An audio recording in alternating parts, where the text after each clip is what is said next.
Welcome to another episode of the Manufacturing Executive Podcast. This show is being brought to you by our sponsor, Cadenas Part Solutions. I'm Joe Sullivan, your host and a co-founder of the industrial marketing agency Gorilla 76. As leaders of an organization, whether it be a manufacturing business like yours or a marketing agency like the one I co-own, we all have a responsibility to help our team grow and evolve. We need to lay down a path for our employees to advance their careers, to take on new responsibilities, and to contribute to the organization's success, which in turn should contribute to their own success. But unfortunately, the latter doesn't always happen. Instead of equipping our people with the skills and the training they need to be successful as they move up the chain from operator to supervisor, we assume that they'll just figure it out. Well, my guest today is someone who's built her career around tackling this exact dilemma. Gayle Noakes, owner of Gayle Noakes Supervisor Success, worked inside of mid-sized manufacturing companies for 20 years. She spent many hours on the production floor, working side by side with plant managers, supervisors, and leads, focusing on continuous improvement, quality, and training and development.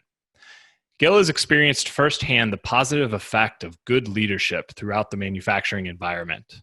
Now leading her own training and development consultancy, Gayle works with small to mid-sized manufacturing companies to build leaders at all levels of the company in order to achieve the best business results. Gayle, welcome to the show.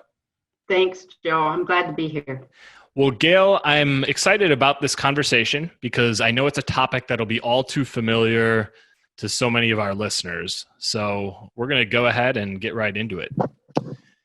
You and I were talking a few weeks back about this common problem where CEOs, COOs, and plant managers of small to mid-sized manufacturing companies often spend too much of their time doing the work of supervisors and managers because those supervisors and managers have not been given the training, development, and coaching to do the job on their own. So can you talk a little bit about this from your own experiences? Absolutely. I've worked with a number of many manufacturing companies and with some as well.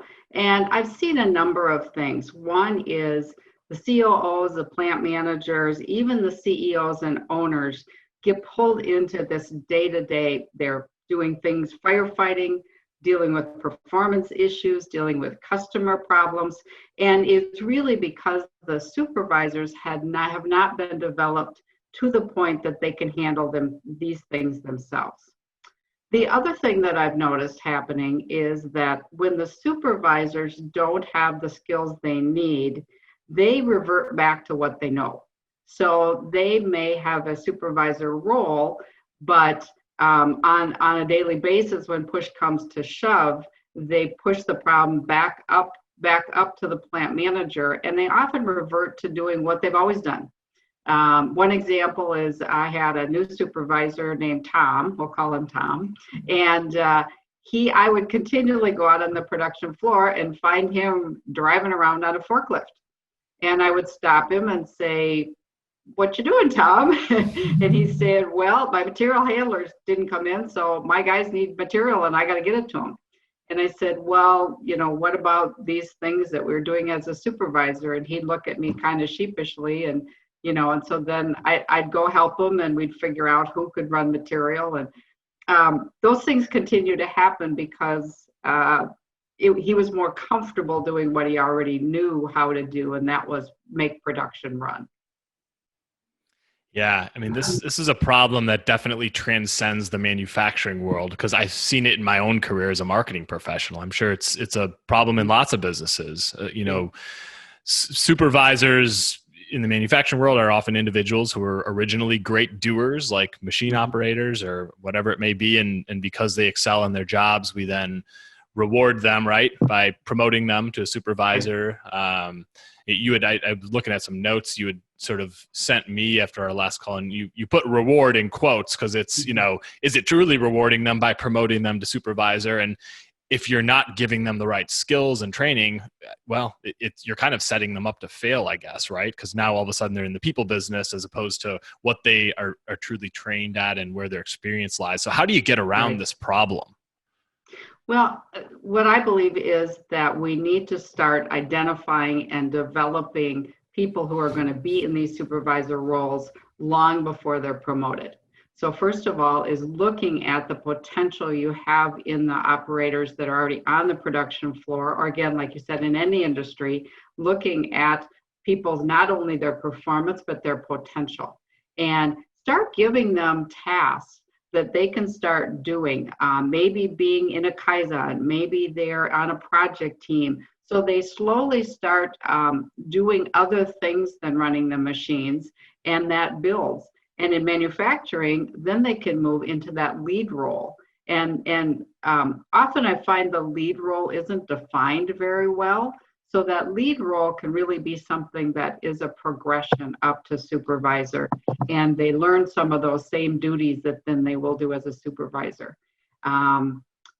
You mentioned that it's really in any industry. I led a team in a different industry, and that's exactly what we did. I had some young people, early 20s, and they had some very specific jobs, but I would continually give them work opportunities, small things that they could do, and then I would coach them before and after the opportunity to help them get set up for success, and then learn from things they did wrong, which they did, and that's part of learning. So I think those kinds of things, is that development before they get there, can do a lot. Yeah, good points there. To set somebody up for success in something that they haven't done, you've got to give them the tools and the training to do it. It's a logical thing, but I think we make the assumption sometimes, hey, this person's a great employee and they're really good at doing this stuff. I'm sure they'll excel if we just sort of move them up the chain, but not always the case, and often not. Yep, that's true. It seems like the supervisor role is one that's sort of grown and evolved quite a bit over the years. Whereas it may have once been about meeting production schedules and getting operators to work. Now there's more to it, from attending a wide array of meetings and answering emails all the way to supporting lean and continuous improvement efforts. How do you create the right balance for the modern manufacturing supervisor?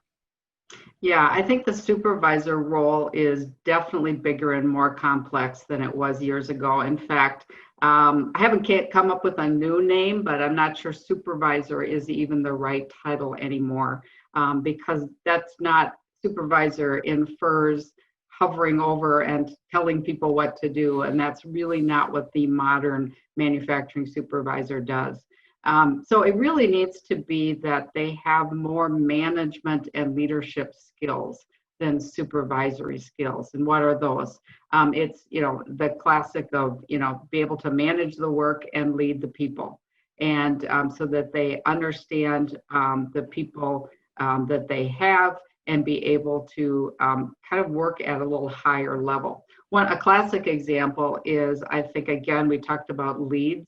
I've found often that the supervisors, because they often come from being doers, thought they had to do everything themselves and didn't really know how to delegate properly to the leads. And then again, be a coach and manage the leads versus doing all the work.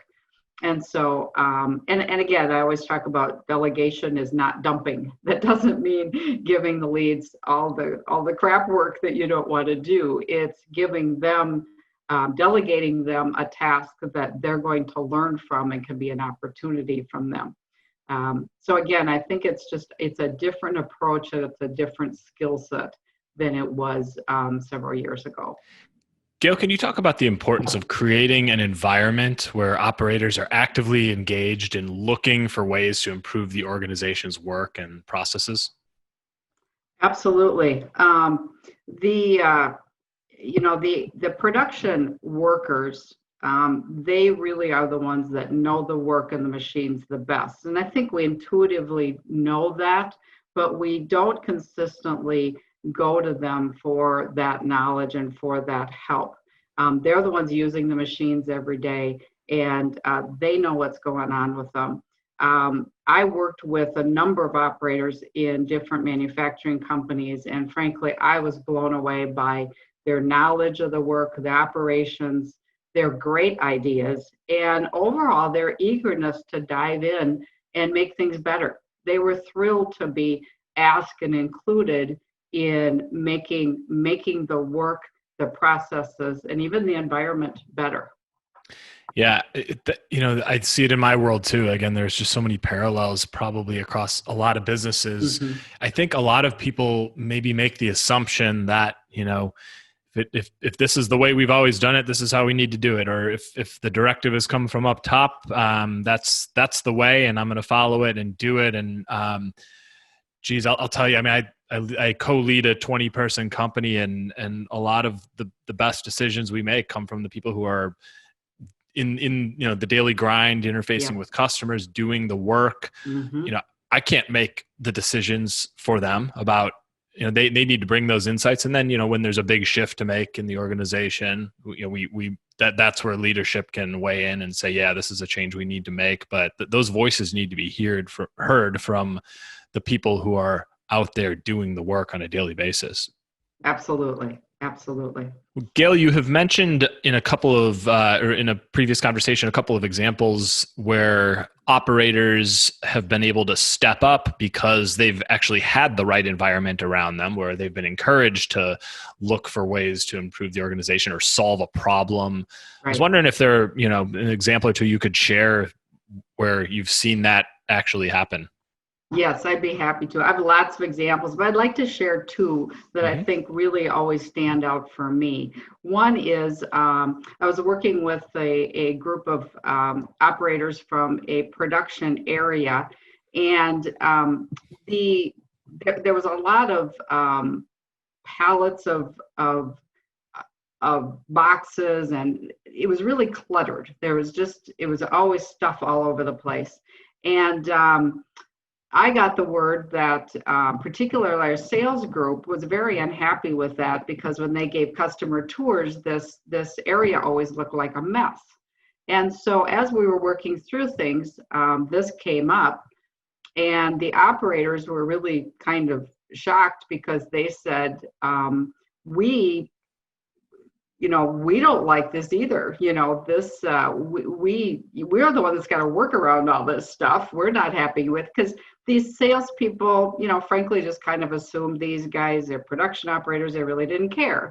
And so they just had a mess. And they said, absolutely, we care. We don't like all this stuff. And I said, well, why is it all out there? And they said, well, purchasing orders too much, and we don't have any other place to put it. So we put it in every nook and cranny we can find. And so long story short is what happened is two of the people, operators, and two of the purchasing agents started meeting every month and went through what they really needed. And within a couple of months, all that excess was gone. So it was again, it always struck me, because part of it was our perception was the operators didn't care. And that's totally wrong. And what it really was that there just wasn't communication between the right people who knew what to do. It wasn't the purchasing agent's fault either. They didn't have the right information. But when we got the right people together, these operators and the purchasing agents, everything was solved. I have another story that's my favorite. That we had really progressed with a group of operators on working on processes. And there was one process that consistently ran out of control. So it was creating a fair amount of scrap. This has been going on for quite a while. And in our conversation, there was a young gentleman who was from second shift. He never said much in our continuous improvement meetings, but he was always there. And this was a machine that he ran all the time on second shift. And so it came to it. He quietly said, "I know what's wrong with it." And I said, "Really?" I said, what's wrong with it? And he said, well, so to describe the operation, it was a big machine, had pretty corrosive chemicals in it. And so it was sitting on a grating, and it had a pit underneath it, so that if something went wrong and it ever overflowed, no one would get hurt. And he said to me, "The machine is falling in the pit." And I said, "What?" And sure enough, he said there were wooden beams that held up the machine down in the pit, and they had warped over time. And with the warping, the machine had tipped, and it threw everything out of control. So we've got some engineers out there and construction, and they rebuilt the posts underneath it. The machine got level. It ran completely in control. No more scrap. So I went back to the gentleman and I said, because he'd run this machine a long time, and I said, Tim, if you knew this, how come you never said anything before? And I'll never forget what he said. He said, no one ever asked me. And so the learning, and I'll never forget it. I'll never forget that conversation, because how many times do we not ask, or how many times do we create the environment or the impression that we don't care about what they have to say, and we're not open to their suggestions when they have the answers. And so those two examples, like I said, I have lots of them, but those two I think are classic as far as if we open up, if we create an environment, and the supervisors are key to this, create an environment where people, the operators on the production floor, can help the company be better. They have the knowledge, and they're more than happy to do it. That's really powerful.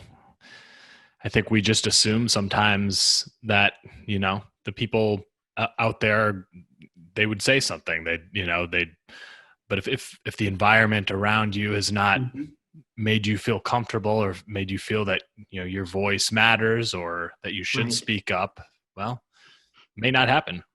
Yep, exactly. So what happens then, Gayle, in scenarios where supervisors reach a place where they're both competent and confident in their jobs and feel like they can contribute and speak up? How does that change the organization? I think two things happened, especially. One is, again, the company leaders, the COO, the plant manager, sometimes even the owners, they then can focus on doing their job, which is what is best for the company. They don't get pulled into this day-to-day pieces. They can look into the future. They can sell. They can do the things that they need to do for the company. And this time they do spend with the supervisors can be coaching. Rather than stepping in and solving problems for them, they can continue to develop those leaders.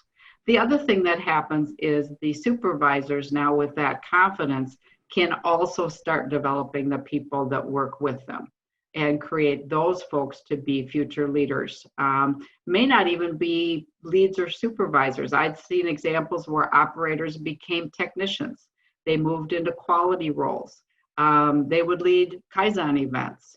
So there's lots of other ways that operators even can really develop and further their career, not only just in the supervisor role, but in other areas of the company. But it really starts with helping to develop those skills right at the operator level, and have them have work opportunities that give them different skills to learn. Well said. Well, Gayle, is there anything else you'd like to add to this conversation that we haven't touched on? I think, just to summarize, I believe supervisors have a tough job, and there's a lot going on every day, and there's lots of things tugging at their time.